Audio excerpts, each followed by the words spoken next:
Good morning, everyone. My name is Nolan Jezewski, and this is my 5th year at Appleby. Today, I'm going to talk to you about some things I've learned that have completely changed my life. But first, I'd like to start with a question. What's the thing that gets you out of bed on these incredibly dark November mornings? What's your motivation? We're all driven by something to achieve whatever goals we have. For some, it could be because you have a vision for the future, playing a high-level sport or performing well academically to get into a good university. For others, it could be as simple as having fun or proving ourselves to parents and friends. I recently had a rocky relationship with motivation. Growing up, I loved playing hockey. That was my motivation. Everything I did, training, eating and sleeping well, performing in school, was to help me achieve my goal of playing in the NHL. For a while, it worked well for me. I moved my way up from the lowest tier of minor hockey to the second highest.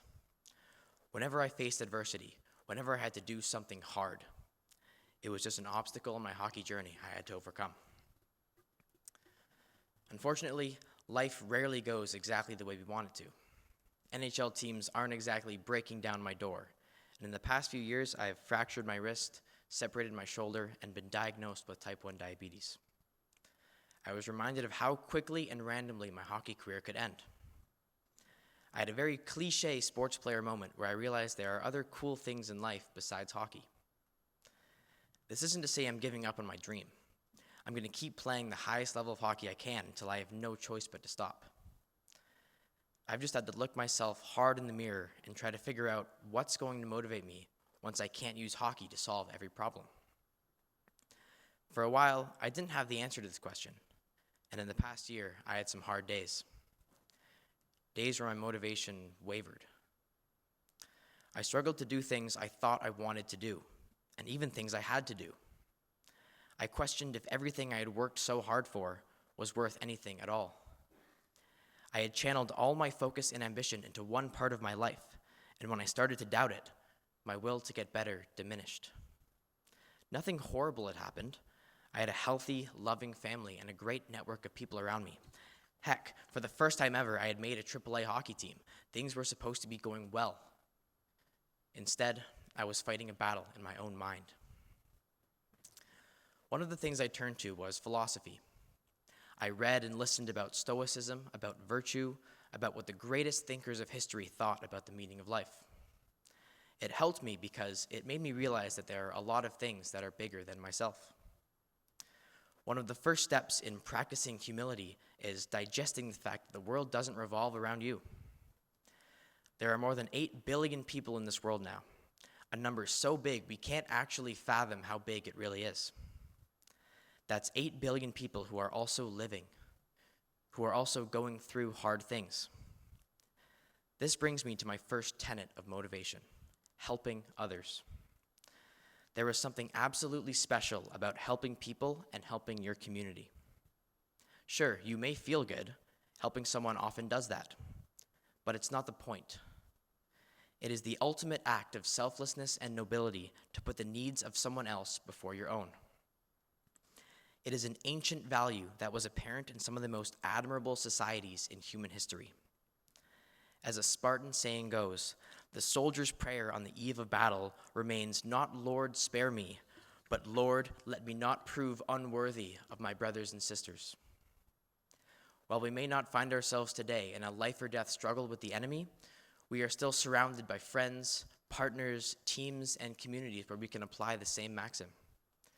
It gives me great satisfaction knowing that however my hockey career goes, I will always be able to make a difference in the lives of those around me. That is something that can help me get out of bed on those hard days, knowing that someone out there could benefit from my help. Now, you can't serve others if you do not also serve yourself. The second tenet of motivation I have discovered is self-improvement. And I don't mean it in the way most people think. We live in an age where we can scroll through social media for 5 seconds and see someone showing off how much money they've made, how many cool cars they own, and all the amazing places they've been. This is how some people define success, and that's fine. But it's not how I define self-improvement. A quote from the Roman writer Publius Cyrus says, "You want to build a great empire? rule over yourself. Self-improvement is the mission to become the best version of yourself, both physically and mentally.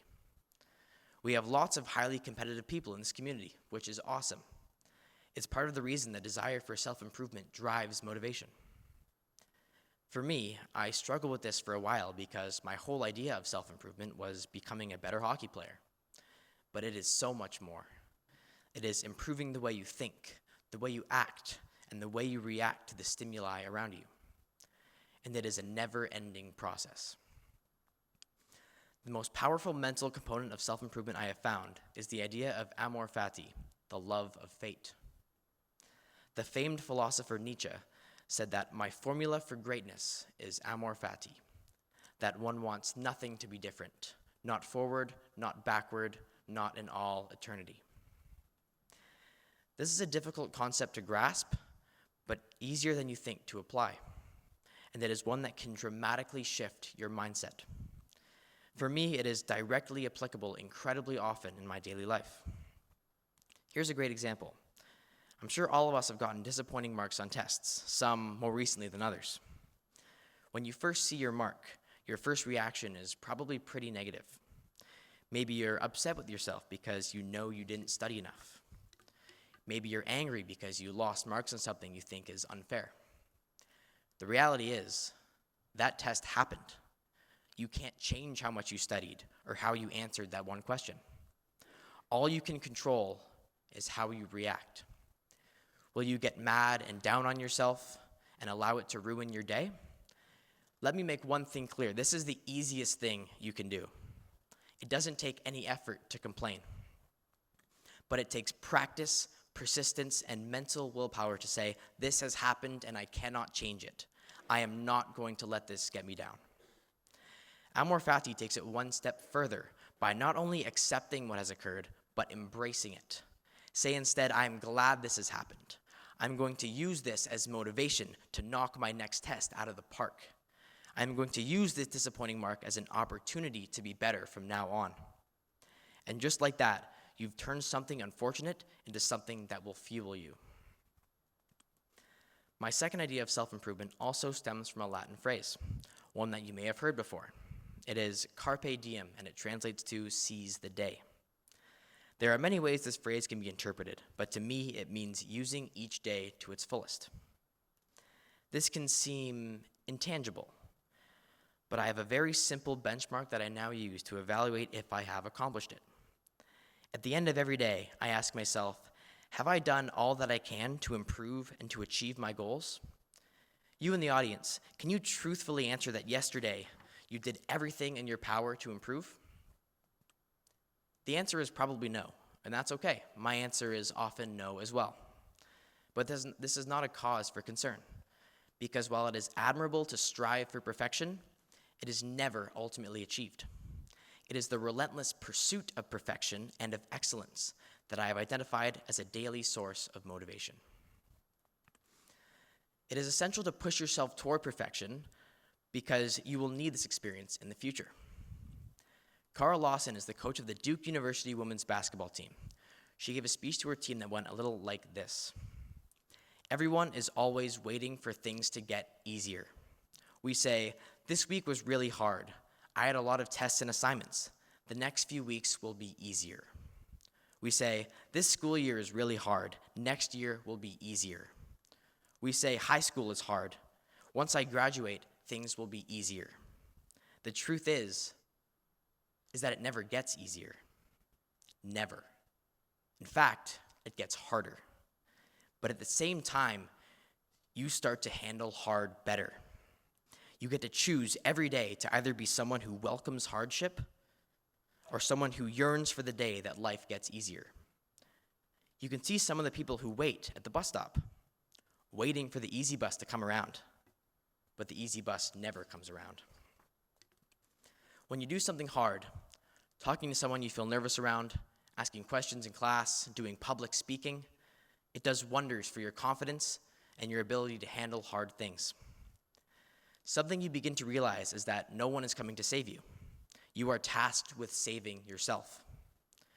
We're in high school now.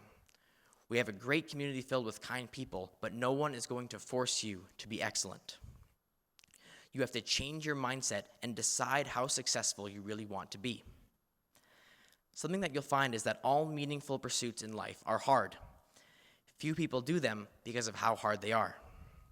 Build yourself into someone who can handle the hard. I'm going to leave you with a quote from Les Brown, a renowned motivational speaker. Imagine you're on your deathbed, and standing around your deathbed are the ghosts representing your unfulfilled potential, the ghosts of the ideas you never acted on, the ghosts of the talents you didn't use. And they're standing around your bed, angry, disappointed, and upset. They say, "We came to you because you could have brought us to life, and now we have to go to the grave together." So I ask you today, how many ghosts are going to be around your bed when your time comes? Keep your ghosts in mind, but focus on the present. Try to end each day with no regrets. Excellence is a matter of moments, so embrace each one and be excellent in everything that you do. And that includes singing hymn number 578. Thank you so much for listening. Have a great, technically long weekend.